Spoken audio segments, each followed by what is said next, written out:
Hello दोस्तों, आज हम बात करेंगे शिव खेरा जी की बुक जीत आपकी से चैप्टर 8 का अच्छी शख्सियत बनाने के 25 तरीके। जिसे उड़ना सीखना हो उसे पहले खड़े होना, चलना और दौड़ना आना चाहिए। अच्छी शख्सियत बनाने के तरीके। पहला कदम, जिम्मेदारी स्वीकार करना। जिम्मेदारियां उस व्यक्ति की तरफ खींची चली आती हैं जो उन्हें कंधे पर उठा सकता है। जब लोग अतिरिक्त जिम्मेदारी को स्वीकार करते हैं तो दरअसल वे अपनी उन्नति का दरवाज़ा खोल रहे होते हैं। जवाबदेही को स्वीकार करना ही जिम्मेदार व्यवहार है और यह उसकी समझदारी और परिपक्वता को दिखाता है। जिम्मेदारी कबूल करने की भावना हमारे नज़रिए और उस माहौल की छवि होती है जिसमें हम काम करते हैं। ज़्यादातर लोग कुछ अच्छा होने पर तुरंत श्रेय ले लेते हैं, मगर बहुत कम लोग ऐसे होते हैं जो गलती होने पर भी अपनी जिम्मेदारी स्वीकार करते हैं। अगर एक व्यक्ति जिम्मेदारी को स्वीकार नहीं करता तो उनसे उसे छुटकारा नहीं मिलता। इसलिए आपका मकसद जिम्मेदार व्यवहार का विकसित करना होना चाहिए। इल्ज़ाम लगाने का खेल बंद करें। Stop the blaming game. यह कहना छोड़ दें कि हर कोई ऐसा करता है, ऐसा तो कोई नहीं करता, सारा दोष तुम्हारा है। जो लोग खुद जिम्मेदारी नहीं उठाते वे लोग माँ बाप, गुरु, वंश, ऊपर वाला, भाग्य या ग्रह नक्षत्रों को दोष देते हैं। जिम्मेदार व्यवहार का विकास बचपन से ही किया जाना चाहिए, लेकिन अगर किसी में एक हद तक आज्ञा पालन की भावना ना हो तो उसे इस तरह का व्यवहार करना नहीं सिखाया जा सकता। जॉनी बोला, मम्मी, जिम्मी ने खिड़की का शीशा तोड़ दिया। माँ ने पूछा, उसने ऐसा कैसे किया? जॉनी ने उत्तर दिया, जब मैंने उस पर पत्थर फेंका तो वह झुक गया। तो लोग बिना जिम्मेदारी स्वीकार किए अपने अधिकारों का प्रयोग करते हैं। वे अक्सर अपने अधिकारों को भी खो बैठते हैं।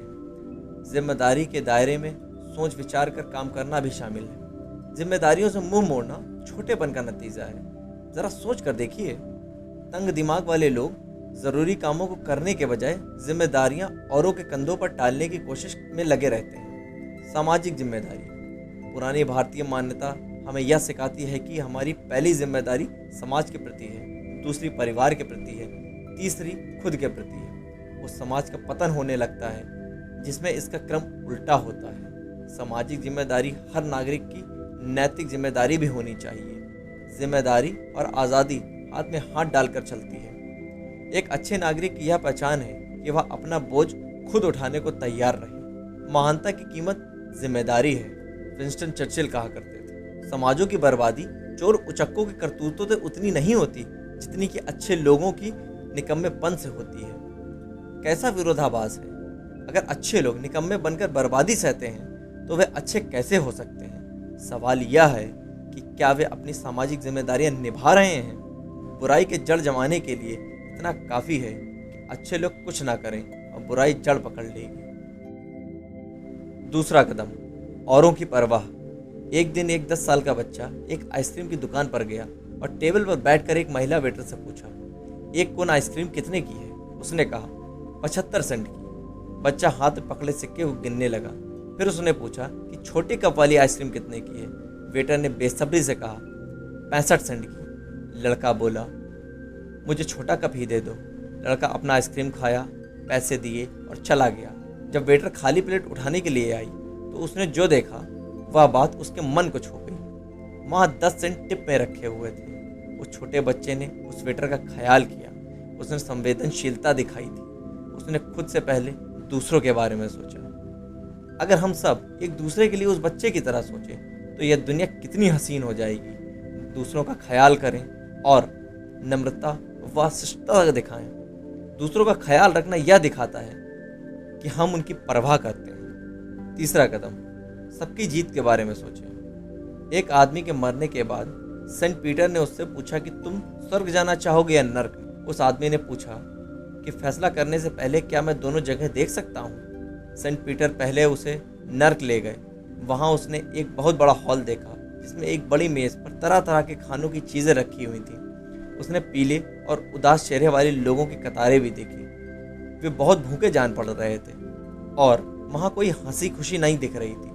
उसने एक और बात पर गौर किया कि उनके हाथों पर 4 फुट लंबे कांटे और छुरियाँ बंधी हुई थी जिनसे वे मेज के नीचे पड़े खाने को खाने की कोशिश कर रहे थे, मगर वे खा नहीं पा रहे थे। फिर वह आदमी स्वर्ग देखने गया। वहाँ भी एक बड़े हॉल में एक बड़ी मेज पर ढेर सारा खाना रखा हुआ था। उसने मेज के दोनों तरफ लोगों की लंबी कतारें देखी, जिनके हाथों में 4 फुट लंबी छुरी और कांटे बंधे हुए थे। ये लोग खाना लेकर मज़े से एक दूसरे को खाना खिला रहे थे, जिसका नतीजा था खुशहाली, समृद्धि, आनंद और संतुष्टि। वे लोग सिर्फ अपने बारे में ही नहीं सोच रहे थे, बल्कि सबकी जीत के बारे में सोच रहे थे।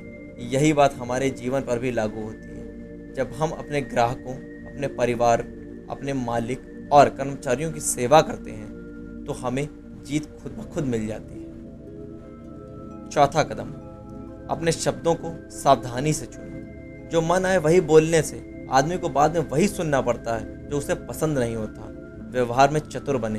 व्यवहार में चतुर होने का मतलब है कि हम अपने शब्दों का चुनाव समझदारी और होशियारी से करें और जाने कि हम कितनी दूर तक जा सकते हैं। इसका मतलब यह जानना भी है कि क्या कहना है और क्या नहीं कहना है। व्यवहार कुशलता के बिना प्रतिभा हमेशा काम नहीं आ सकती। शब्दों से हमारा नज़रिया झलकता है। शब्द हमारी भावनाओं को चोट पहुंचा सकते हैं और हमारे रिश्तों को तोड़ सकते हैं। लोगों को इतनी चोट तो कुदरत की मचाई तबाही से भी नहीं पहुंचती जितनी कि गाली गलौज का कठोर शब्दों से पहुंचती है। सोच के बोलें, ना कि बोल के सोचें। समझदारी और बेवकूफ़ी में फ़र्क होता है। ज़रूरत से ज़्यादा बोलने का मतलब यह नहीं होता कि आप बातचीत में कुशल हैं। बोलिए कम, कहिए ज़्यादा। टॉक लेस, से मोर। एक बेवकूफ़ बिना सोचे समझे बोलता था, एक बुद्धिमान सोच समझ कर कहता था। कड़वाहट भरे शब्द भरपाई ना किया जाने वाला नुकसान पहुंचा सकते हैं। कई बार देखा गया है कि माँ बाप द्वारा बच्चों से की जाने वाली बातचीत का ढंग उनके भविष्य को शक्ल देता है। एक किसान ने अपने पड़ोसी की निंदा की। अपनी गलती का एहसास होने पर वह पादरी के पास क्षमा मांगने गया। पादरी ने उससे कहा कि वह पंखों से भरा एक थैला शहर के बीचों बीच बिखेर दे। किसान ने वही किया। फिर पादरी ने कहा कि जाओ और सभी पंख थैले में भर लाओ। किसान ने ऐसा करने की बहुत कोशिश की, मगर सारे पंख हवा में इधर उधर उड़ गए थे। जब वह खाली थैला लेकर लौटा तो पादरी ने कहा कि यही बात हमारे जीवन पर भी लागू होती है। तुमने बात तो आसानी से कह दी थी, लेकिन उसे वापस नहीं ले सकते। इसलिए शब्दों के चुनाव में ज़्यादा सावधानी बरतनी चाहिए।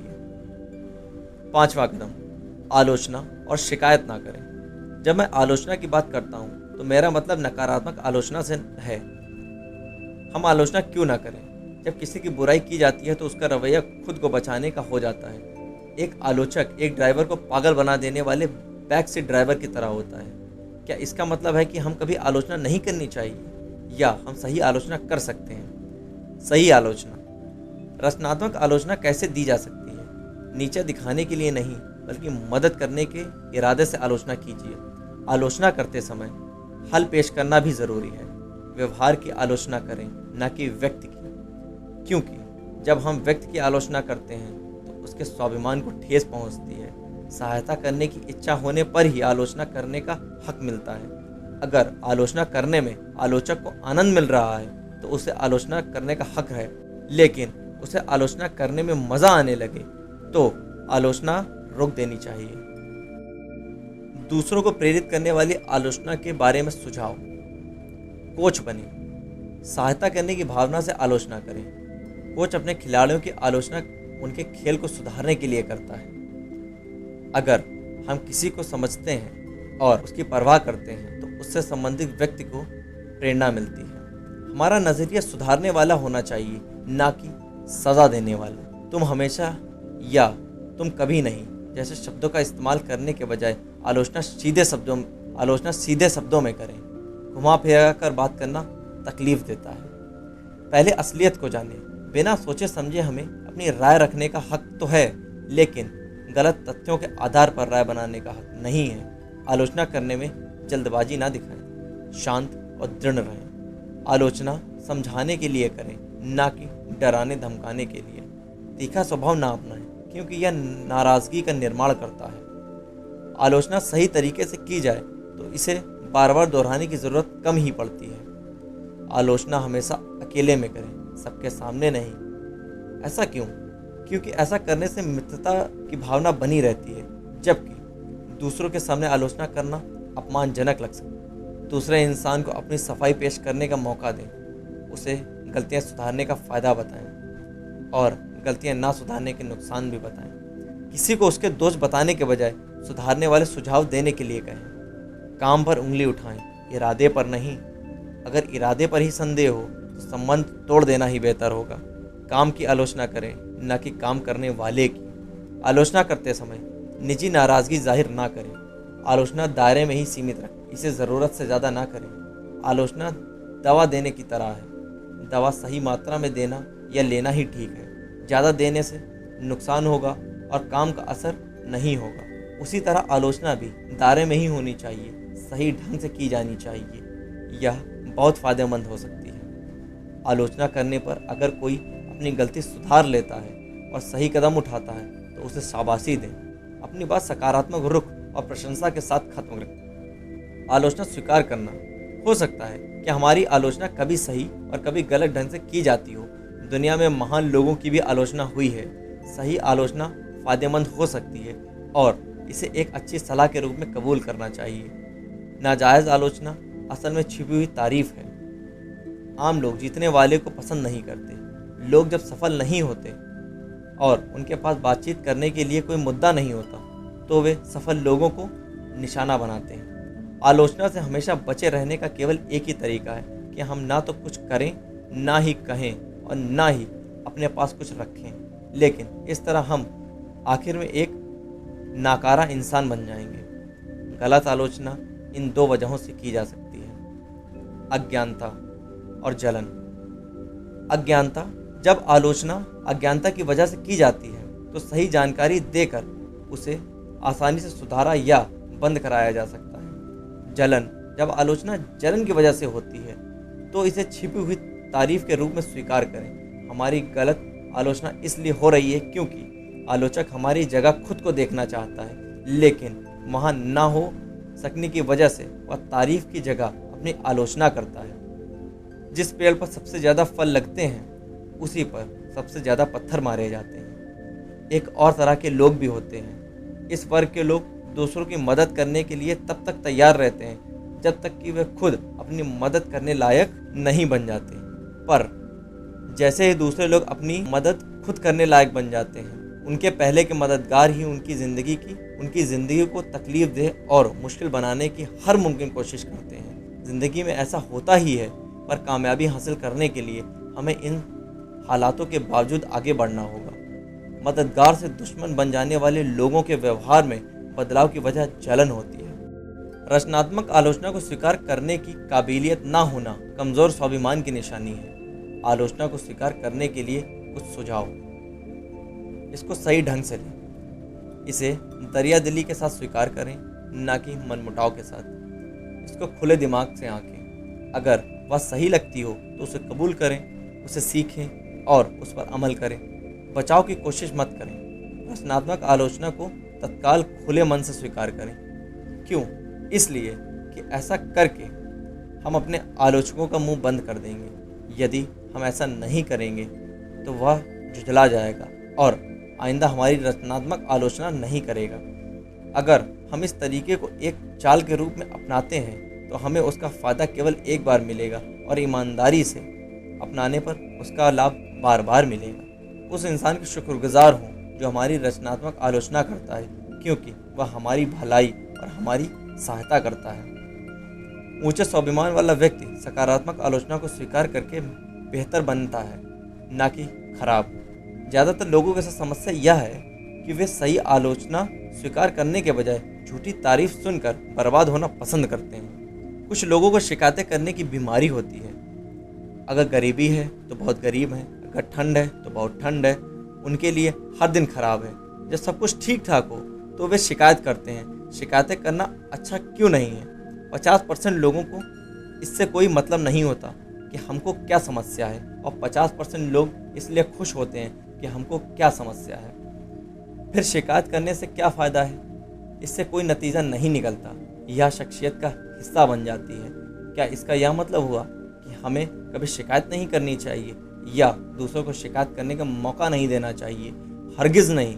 सकारात्मक आलोचना की तरह ही अगर इसे भी सही ढंग से किया जाए तो शिकायत काफ़ी उपयोगी भी हो सकती है।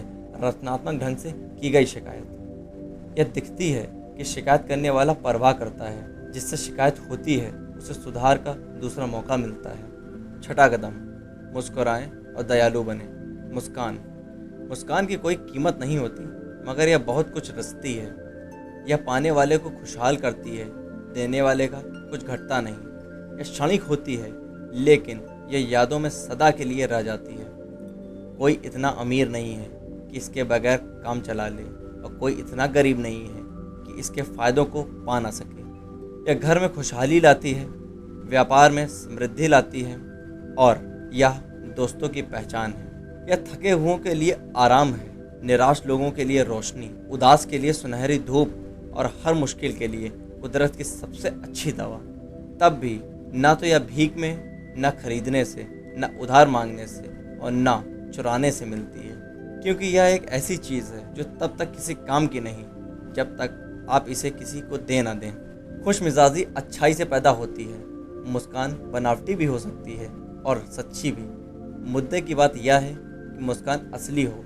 त्योरियां चढ़ाने से मुस्कान से ज़्यादा मांसपेशियां खिंचती हैं, इसलिए त्योरियां चढ़ाने से मुस्कान अधिक आसान है। इससे सूरत निखरती है। एक चिड़चिड़े इंसान के साथ कौन रहना चाहेगा?